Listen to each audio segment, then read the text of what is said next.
દીપિકા પદુકોણનો 8 અવર work shift, શું લાગે છે કે હવે જે બોલિવૂડ છે એમાં પણ ક્યાંક વર્ક લાઈફ બેલેન્સ માટેના નવા નિયમનો સમય આવી ગયો છે? જયવંતભાઈ. હા, એટલે હિન્દી ફિલ્મમાં તો વાત એ છે કે હવે લોકો આમ તો આમિર ખાન છે વર્ષોથી એક કરે છે કે એક વર્ષે એક જ ફિલ્મ કરવી, એને એવું કર્યું છે.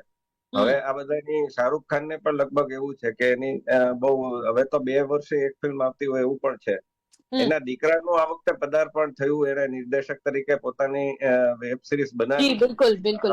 એને કેટલાક લોકોએ જોઈ ખરી, પણ પ્રશ્ન એ છે કે એમાં પણ કંઈક નવું નહોતું.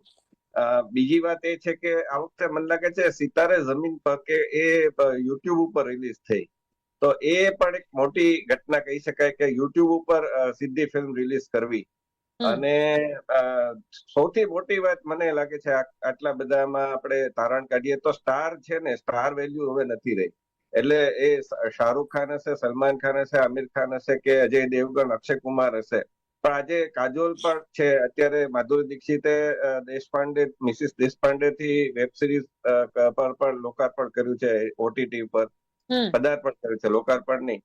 તો કહેવાનો અર્થ એ છે કે તમારે છે ને આજે સ્ટાર વેલ્યુ કરતા આજે કન્ટેન્ટ નું મહત્વ. આજે લાલો ફિલ્મ ની વાત કરી, અગેન ગુજરાતી ફિલ્મના જે લોકો છે એ કદાચ લાલો ફિલ્મ ની વાત નથી કરતા, એવી રીતે હિન્દી ફિલ્મના લોકો પણ ધુરંધર ની વાત નથી કરતા, પણ એ બંને ફિલ્મ સફળ છે ને એમાં કોઈ સ્ટાર નથી. લાલોમાં કોઈ સ્પોર્ટ સ્ટાર છે, લાલોમાં કોઈ એવું જાણીતું સ્ટાર નથી.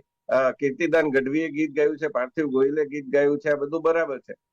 અને ગીતમાં પણ તમે જુઓ, આની ભાષા તમે જુઓ તો જુનાગઢની જે કાઠિયાવાડી ભાષામાં પણ એક પ્રકારો હોય છે, બોલી કહીએ છીએ આપણે, તો એ બોલી જુનાગઢની બોલી બતાવી છે. કેસેટું કરો છો તમે, પછી એની સંસ્કૃતિ સરસ બતાવી છે. જુનાગઢના જે પર્યટન સ્થળો છે એટલે ધાર્મિક રીતે એ બતાવ્યા છે. તો આ રીતે તમે કરશો તો મને લાગે છે કે સ્ટારની જી હવે બિલકુલ કિંમત બિલકુલ. નથી. જયવંતભાઈએ જે વાત